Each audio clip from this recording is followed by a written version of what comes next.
Welcome to another episode of the Granite List Live, where we explore all things human capital and employee benefits related.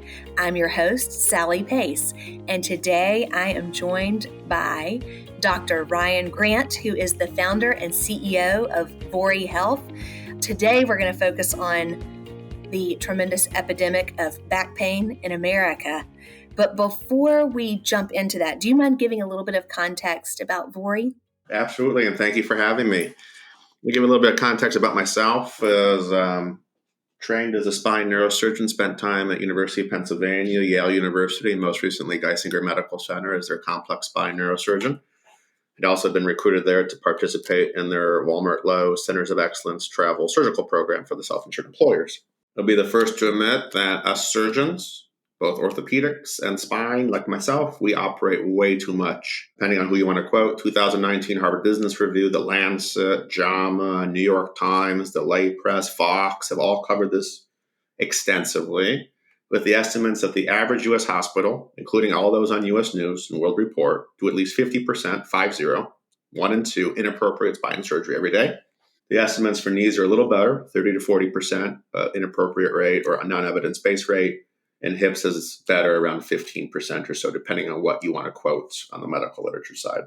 Those are pretty high rates, and they haven't come down that much. If anything, people are reporting that they're actually increasing. So it was clear after practicing also on the front lines that I don't believe it's an incentive problem anymore.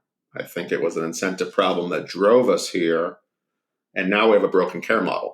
So if the average U.S. institution for healthcare is doing 50% inappropriate spine surgery, back surgery, those are the same institutions that train the new surgeons. So you have Dr. Johnson, who's 10 years out of an esteemed institution, wonderful, upstanding citizen. She's going to operate inappropriately, not because she's a bad person or has the wrong incentives. She was taught to. And it doesn't matter if you pay her in Roman shells or upside downside risk or Bitcoin or air or nothing or fee for service. It's not really going to curb her individual practice as an individual provider, because all of us listening are products of our mentors. We're products of our education. We're products of what we learned.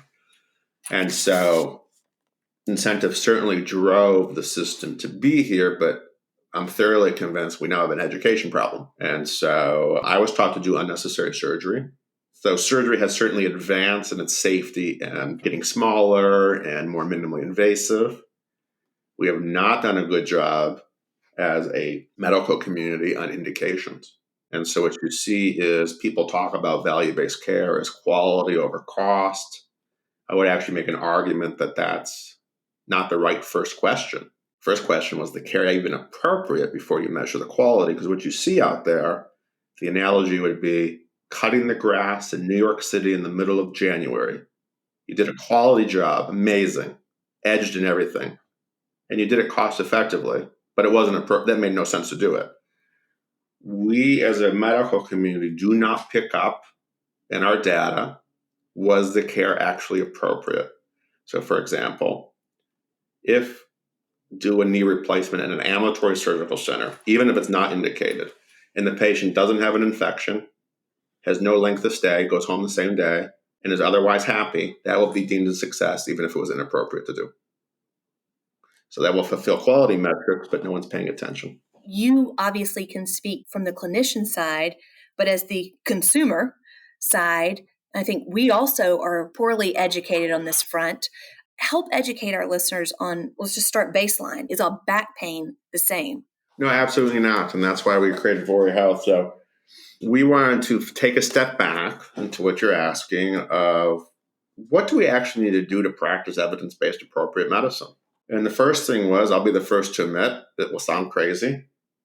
For non-emergency orthopedic issues, going to ortho is not the right first place to go. It's the wrong place to go.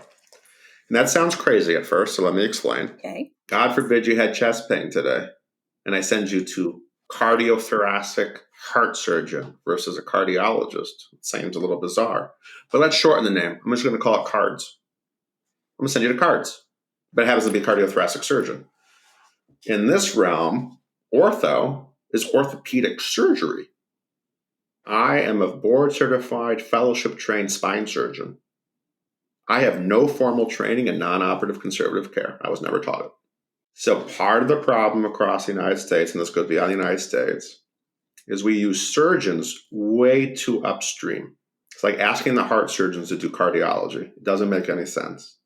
Surgery has its place. I'm a surgeon. I'm not anti-surgery. I'm anti-inappropriate surgery. But the surgeons should be pushed downstream. They should be like the encore of a Broadway show. And there is a non-operative corollary who's a corollary to the cardiologist. That's physical medicine rehabilitation. These are board-certified medical doctors. If you go to the American Academy of Physical Medicine Rehabilitation, to their website right now today, and you go to their mission statement, they're supposed to be the frontline non-emergency orthopedic provider. Hard stop. Incentives do not allow them to do that. Surgery makes more money than non-operative care. And so that is the right physician. So if you're thinking about back, neck, hip, knee, hand, foot pain, unless it's an emergency, meaning you're going like paralyzed or something else, trauma, wouldn't you want to see the non-operative try to get better first non-operatively through the physician and physical therapy side? And then it goes a little deeper. We've taught the public that they need to get an image to diagnose their pain. That's almost never the case. So imaging is rarely helpful in musculoskeletal orthopedics, which is rampant around. People think they need an image. Absolutely. And the analogy would be most musculoskeletal orthopedic issues are mechanical in nature. They're mechanical problems.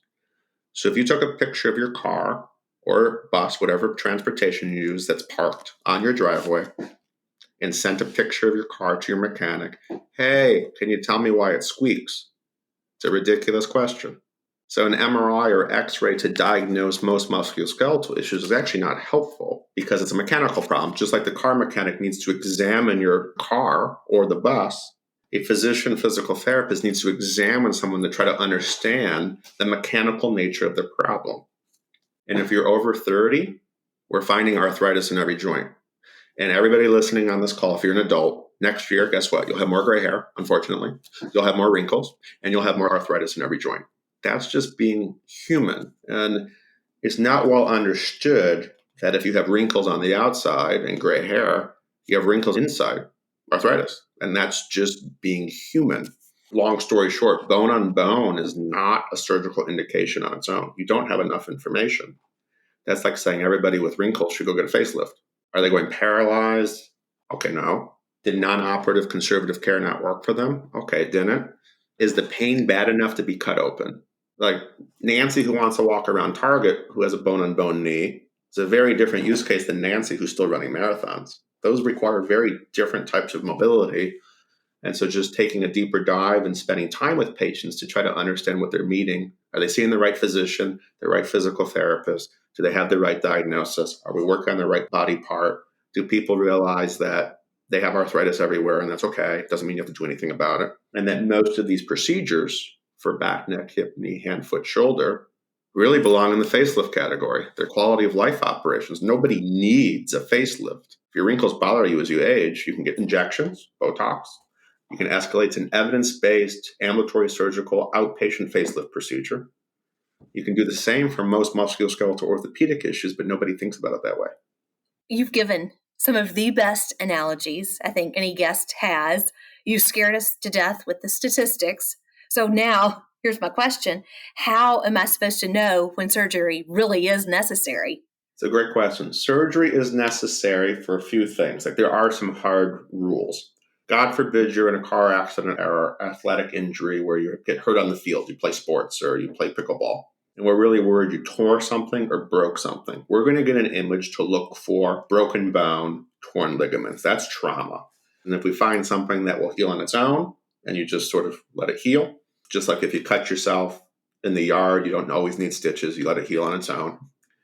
Or does it need fixation, meaning screws and rods, because you really hurt yourself in that rollover accident?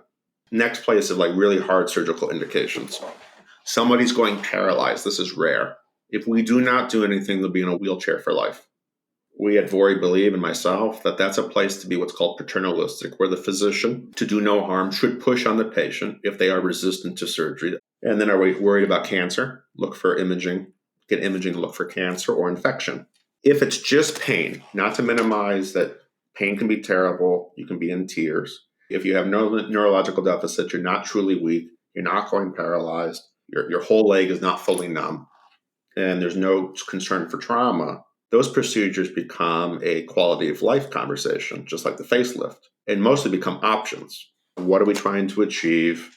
Are we walking around Target? Are we just walking down the beach? Are we just trying to sit at a desk? Like, what are we trying to do? And making sure people know that most of the time surgery is an option and not a necessity, and empowering people to make sure to really question what happens if I don't do anything? Because if you're not going paralyzed and someone's walking around, yeah, I wish I had no pain, but it's livable. I don't want to be cut open. Why would you cut them open? To make the picture look prettier? It doesn't meet the patient's goals. Then what people don't talk about enough is people get hurt in surgery. If it was 100% no risk, then sure, do all sorts of stuff. The 30-day death rate in the Medicare population, 65 and older, for lumbar surgery, this is in the medical literature, is 1.8 per thousand. So about 2 people per 1,000 surgeries in the United States die in the first 30 days from back surgery. Dead. If you want to quote the medical literature, the average chance of a complication, spinal fluid leak, infection, wound issue, blood clot, pneumonia, 16%, 16 out of 100. Some people find it more conservative, 10. Every 10 cases, somebody has an issue.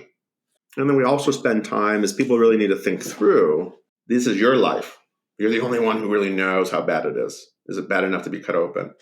So let's say you went through a non-operative program, you saw the right physician at Vori, you saw the right physical therapist, you got a diagnosis, you didn't get to where you wanted to go, and you're thinking about surgery. I would recommend to the listeners to think about 4 doors. Door 1, you have surgery, you're all better. That's the easy door. Door 2, you have surgery, you're better, but you get an infection, you have to have another operation. How upset are you that you had surgery? Because that happens once in a while. Are you so upset that you regret having surgery? And you should think twice about surgery. 3rd door, you have surgery, you're not better, but you're not worse. How upset are you that you tried? Some people are like, that would be terrible. I would never want that. Well, that's a small chance to happen. Other people would say, well, I'm glad I tried. That's a personal decision. The last door, which is rare, but it happens, you're worse. Complication. You have more pain, you have permanent weakness, sexual dysfunction, bladder bowel discontrol, you're in a wheelchair, something went wrong. That happens in surgery once in a while. How upset are you that you had surgery? If the answer is that can be a never event, then guess what? It's like an airplane. If you want to guarantee that you don't crash on an airplane, don't get on one. That's the only way you can guarantee it.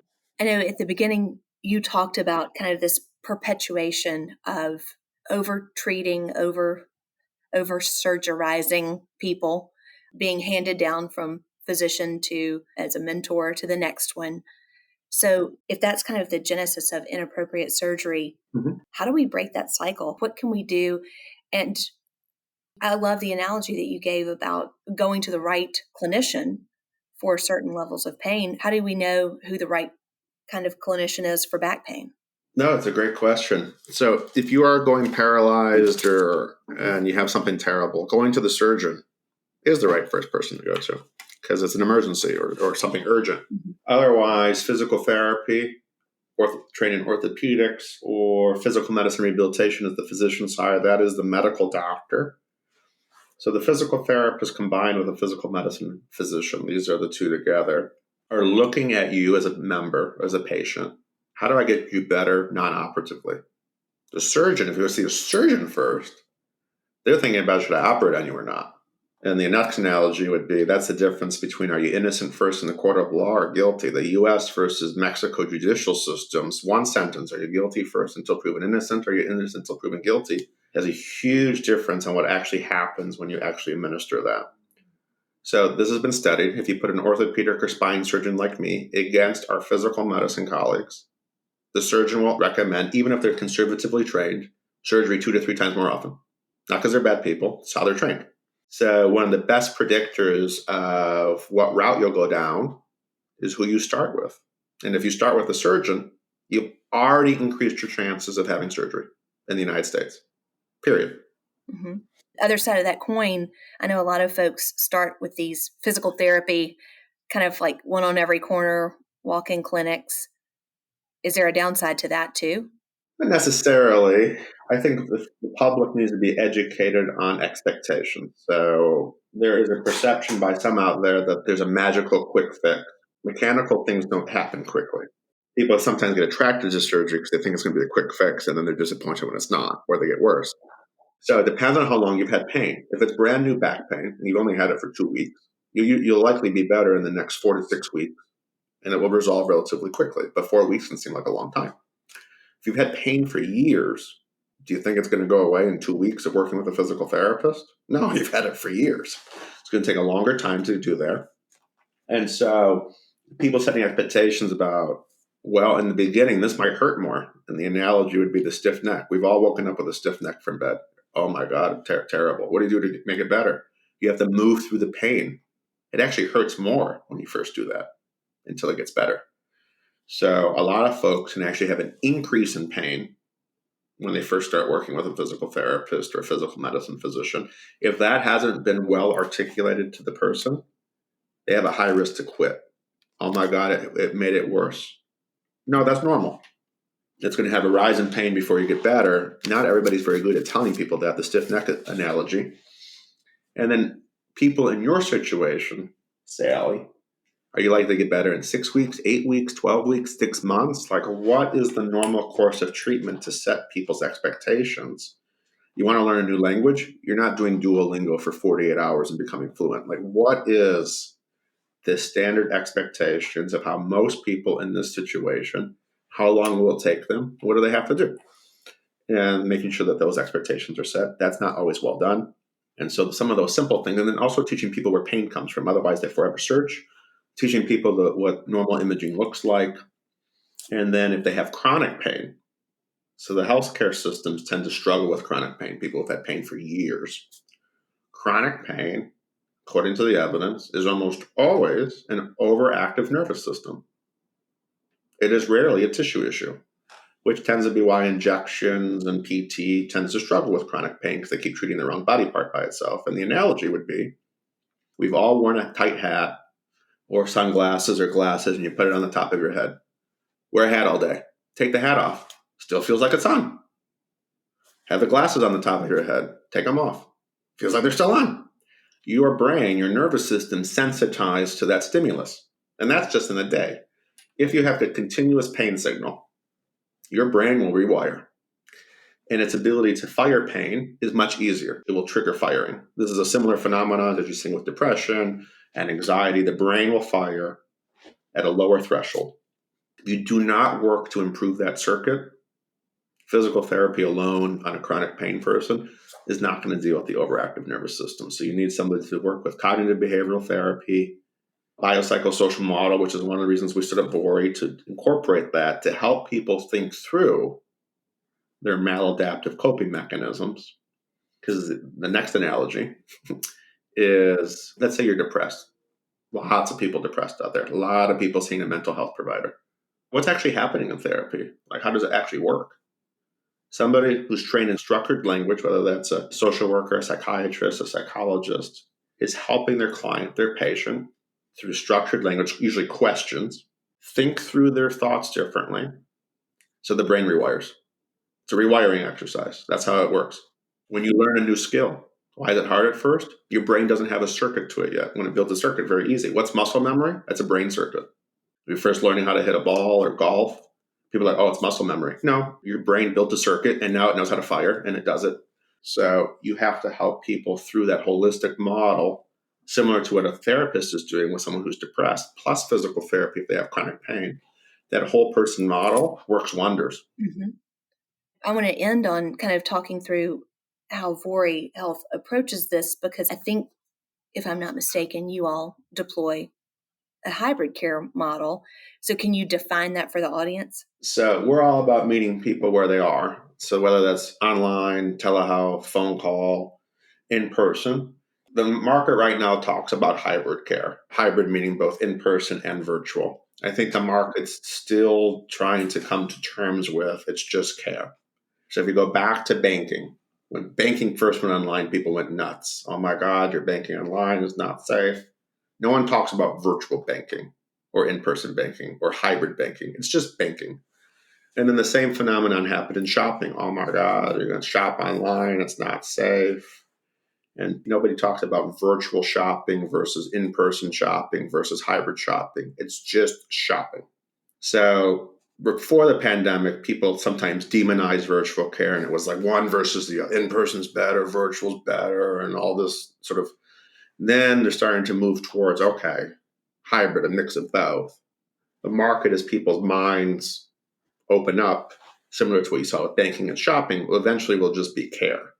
And so it's just care. Whether you use telemedicine to do care or in person is meeting people where they are. Even for the Peterson technology report that just came out this week, it's in yet another paper showing that virtual physical therapy and virtual care, virtual medicine for musculoskeletal, is at least on par or sometimes superior to in-person care. So hopefully we can move past this debate of in-person versus virtual and eventually drop the name hybrid to just care, meet the member where they are. So with that, we provide people with the right providers, physical medicine, rehabilitation physicians, non-operative sports medicine, those corollary to the cardiologists and physical therapists and health coaches and nutritionists who practice in care teams. And our secret sauce is to practice medicine differently. I teach people where pain comes from. I describe how you need to treat chronic pain, where it's not just physical therapy on its own, it's a holistic model. And somebody comes in with 10 out of 10 back pain, they're not there just because they're pain. They're there because they're scared of something. Did you figure out what that was?